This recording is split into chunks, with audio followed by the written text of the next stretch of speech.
Kody's downfall. Arrested after betraying Janelle, Robyn seeks legal help. The sun dipped below the horizon, casting a warm amber glow over the Kody property. Once a symbol of hope and unity for the Brown family, it now stood as a silent witness to their unraveling. Kody Brown, the patriarch of the polygamous family featured in TLC's Sister Wives, had always been a figure of controversy, but recent events had pushed him to the brink. The catalyst, Janelle's departure. The tension had been building for months. Janelle Brown, Kody's second wife, had grown increasingly disillusioned with their relationship. The final straw came during a heated argument about their adult sons. Kody insisted that Janelle expel their sons from her home due to their social activities during the COVID-19 pandemic. Janelle refused, leading to a fallout that ended their spiritual union. She moved out, leaving Kody to reflect on the consequences of his actions. The arrest as the legal disputes over the Kody property escalated, Kody found himself entangled in a web of allegations. Court records revealed claims of welfare fraud, theft from fellow sister wives Janelle and Mary, and substantial debt that the couple had incurred. These revelations sent shockwaves through both the Brown family and fans of the show. The documents detailed a web of deception and misconduct that could have far-reaching consequences for Kody and his family. In a shocking twist, Kody was arrested in connection to the ongoing legal battle surrounding Janelle's Kody property. His involvement in the case had been under intense scrutiny, and this turn of events left both fans and his family members reeling. Robyn's desperation. Robyn Brown, Kody's fourth and only remaining wife, was devastated. She had always stood by Kody, supporting him through the challenges of their unconventional lifestyle. But now she faced the harsh reality of their situation. Determined to help, Robyn sought legal counsel to navigate the complexities of the case. She met with attorneys, hoping to find a way to secure Kody's release. But the legal system was unforgiving. Despite her best efforts, Robyn's attempts to bail Kody out proved unsuccessful. The weight of the allegations and the evidence against him were too overwhelming. Kody remained behind bars, and Robyn was left to pick up the pieces of their shattered family. The fallout. The arrest marked a turning point for the Brown family. Janelle's departure had already strained relationships, and now, with Kody incarcerated, the family dynamics were further tested. Mary Brown, Kody's first wife, had long been distant, and Christine Brown, his third wife, had left him in 2021. The once close-knit family was now fractured, each member grappling with their own emotions and decisions. For Robyn, the future was uncertain. She had always envisioned a plural marriage, a united family. But with Kody's arrest and the ensuing legal battles, that dream seemed increasingly out of reach. She found herself questioning the choices that had led her here and whether she could continue to support a man who had brought so much turmoil into their lives. A family in crisis. As the days passed, the Brown family faced the harsh reality of their situation. The legal battles over the Kody property continued, with no clear resolution in sight. Kody's arrest had not only jeopardized his freedom, but had also cast a long shadow over the future of the family. Janelle, Mary, and Christine had all moved on, each finding their own path. But for Robyn, the journey was far from over. She remained in Flagstaff, trying to maintain some semblance of normalcy for her children. But the strain was evident. The once vibrant home now felt empty, the laughter replaced by silence. The road ahead. The road ahead for the Brown family was uncertain. Kody's legal troubles were far from over, and the impact on his family was profound. Robyn, once a steadfast supporter, now found herself questioning the foundation of their relationship. The dream of a plural family seemed increasingly distant, replaced by the harsh reality of their circumstances. As the legal battles continued, the Brown family faced the challenge of rebuilding their lives. The future remained uncertain, but one thing was clear. The events that had unfolded had changed them. Janelle hadn't intended to watch the televised news report. But when she caught Kody's mugshot flash across the screen, something in her stilled. She had weathered years of emotional storms, compromises, neglect, and shifting favoritism, all for the sake of family. Now seeing Kody behind bars didn't spark vengeance. It sparked freedom. "There's no turning back," she whispered to herself, staring at her reflection in the RV mirror. Her new life wasn't glamorous, but it was hers. She had built something on her own, and for the first time in decades, she didn't feel invisible. Janelle began exploring her legal options too, not to save Kody, but to protect herself and her children. If Kody had leveraged her name or shared properties in his financial entanglements, she needed to be prepared. With quiet determination, she scheduled a consultation with a lawyer of her own. Mary's reawakening. Meanwhile, Mary sat in her heroin bed and breakfast, the one thing Kody had never truly supported. She sipped tea on the porch, watching the guests check in. The news of Kody's arrest had come as no surprise. Her journey had been different, filled with unreciprocated love and silent sacrifices. When she heard about the court documents alleging fraud and the misuse of family assets, she felt anger, not for herself, but for all the women who had believed in a man who never truly believed in them. Mary, like Janelle and Christine, had been a part of a spiritual system that had always prioritized Kody's authority over their autonomy. That system had failed, and now it was crumbling. Mary picked up her journal and wrote one sentence in bold letters. "He broke the covenant, not us." Christine's reflection. Christine, now happily living in Utah with her new fiancé, was at peace. But even she couldn't ignore the storm brewing back in Flagstaff. She had left Kody when she realized her daughters were being emotionally neglected. The favoritism, the rigid control, she had finally seen it for what it was: manipulation dressed as family values. When her phone buzzed with the news of Kody's arrest, she shook her head, almost sorrowfully. "I hope this is what finally wakes him up," she told her fiancé. But deep down, she doubted it. Robyn's crisis of faith. Robyn sat at her kitchen table, surrounded by silence.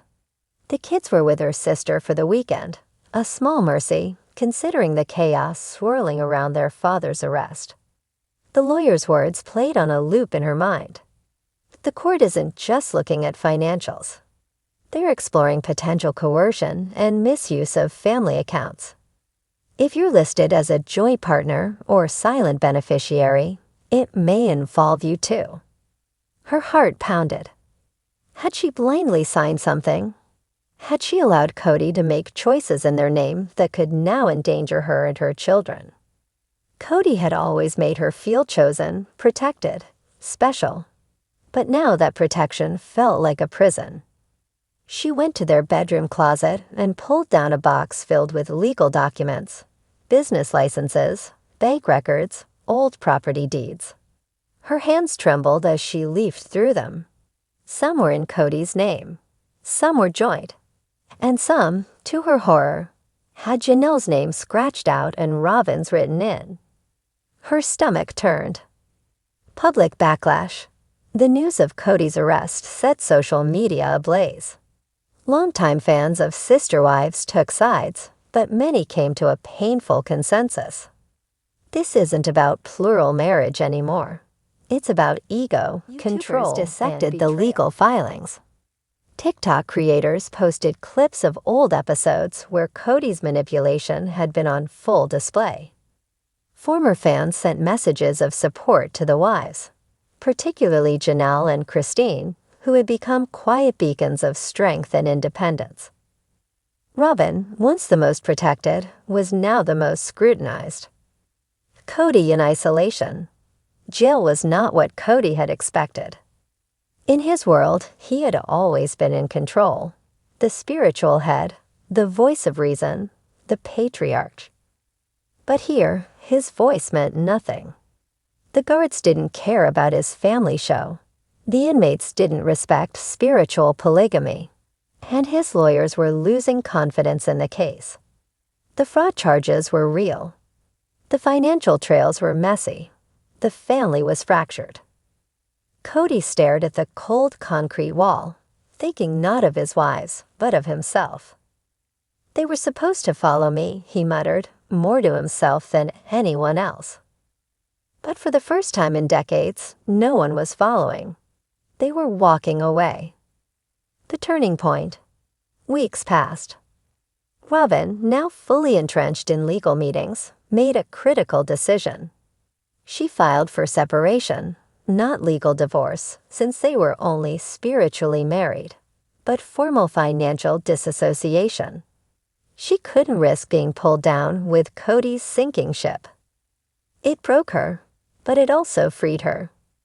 Janelle officially transferred her share of Coyote Pass into a trust for her children. Christine's Utah home was safe. Miri expanded her B&B into a retreat space for women recovering from religious trauma. The wives were healing. Kody, however, was still unraveling. A family reborn. In a rare moment of unity, the women gathered, not for Kody, but for themselves. They met in Utah, sat around a fire, and shared stories not of blame, but of resilience. I was scared to start over, Janelle admitted. So was I, Mary added. Christine smiled. But look at us now. We're still standing. Even Robyn, who had once been the most loyal, joined the circle, tired, but no longer blind. They had been spiritually bound by one man's dream. But now they were bound by something far stronger, truth and the will to heal. Epilogue. The fall and rise.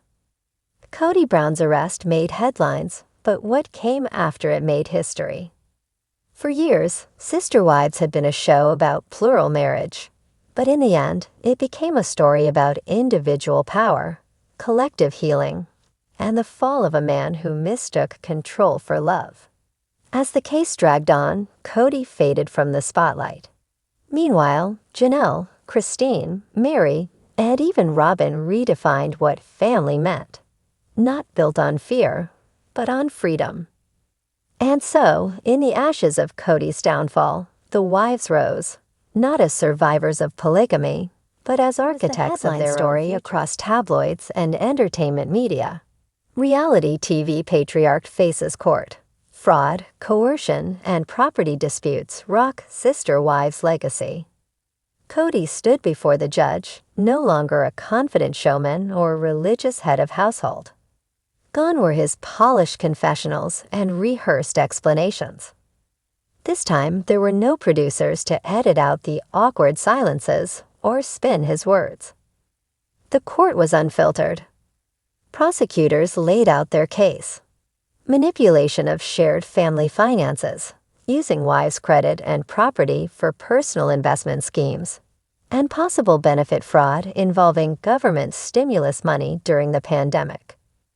What once looked like poor leadership now bordered on criminal conduct. In the gallery, none of the wives showed, not out of anger, but because they'd moved beyond him. Robyn's reckoning. Robyn sat at her kitchen table weeks after filing her separation notice. She was no longer trying to save Kody. The attorneys had confirmed she wouldn't be held legally responsible for most of his financial decisions, thanks to her late intervention, but there would be public fallout and emotional fallout.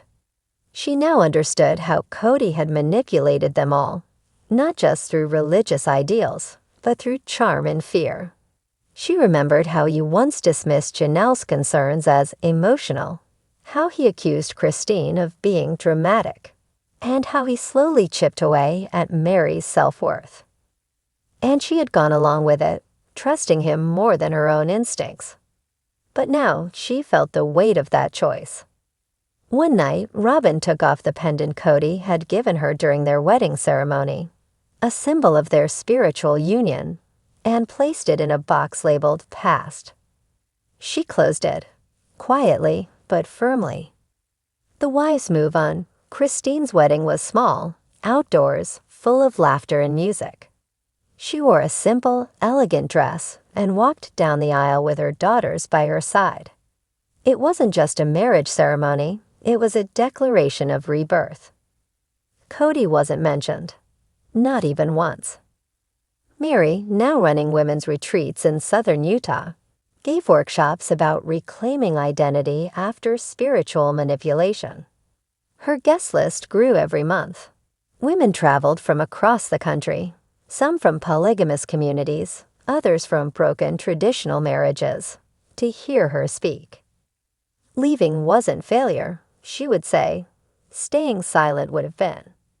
Janelle, practical as always, began publishing a blog and podcast about financial independence for single women, particularly older women who had left high-demand relationships. She talked about budgeting, property law, and starting over after 40. She called it resilience at Coyote Pass. The irony wasn't lost on her. She never got the land, but children speak out. Greater. As the legal process dragged on, the Brown children, now mostly adults, began breaking their silence. One by one, they appeared on podcasts, YouTube interviews, and independent documentaries. Gabrielle and Garrison spoke openly about the emotional rift with their father, citing neglect and double standards. Aspen and Mykelti praised Christine for leaving and being the first one to say, enough. Even Dayton, Robyn's son, posted a cryptic message online. Sometimes loyalty feels like love, but real love doesn't ask you to disappear. Fans were stunned. The perfect patriarch image had shattered completely, and no one, not even his kids, were there to pick up the pieces. Final court verdict. In the end, Kody didn't serve prison time, but he wasn't exonerated either. The judge ordered restitution payments to be made to Janelle and Mary for their financial losses. He was barred from involving himself in any business ventures using shared family assets. His name was also removed from several property titles, including the remaining lots at Coyote Pass. The court labeled his behavior reckless, morally dubious, and financially exploitative. He left the courtroom a free man in legal terms, but in every other way, he had lost everything. 1 year later, a different kind of family. The once sprawling family compound remained unfinished. Coyote Pass sat quiet, a symbol of broken promises and dreams deferred. But in other places, Salt Lake City, Parowan, Flagstaff, healing was happening. The wives, no longer sister wives, still stayed loosely connected, not as spiritual co-wives, but as survivors of a shared experience. They didn't hate each other. They had once been part of something they thought was holy. Now they were simply women, independent, proud, wiser. At a small cafe one sunny afternoon, Christine, Janelle, and Mary met for lunch. Their laughter was soft, real, not forced for cameras or held back by fear of Kody's opinion. They toasted with iced tea. To ourselves, Christine said. To moving on, Janelle added. To never going back, Mary finished. Robyn wasn't there, but she was okay. Quietly parenting her children, rebuilding her identity, and most importantly, learning to live life without looking for a man's permission. Final words. Kody Brown built a legacy on the premise of unity through faith. But faith without love, respect, or accountability is a shaky foundation. When it crumbled, it wasn't the wives who were lost. It was Kody, grasping for power in a world that no longer revered him. In the end, the true story of sister wives wasn't about polygamy. It was about women who found themselves after nearly losing everything. And that more than any tabloid headline or a reality show twist? Was the real story worth telling?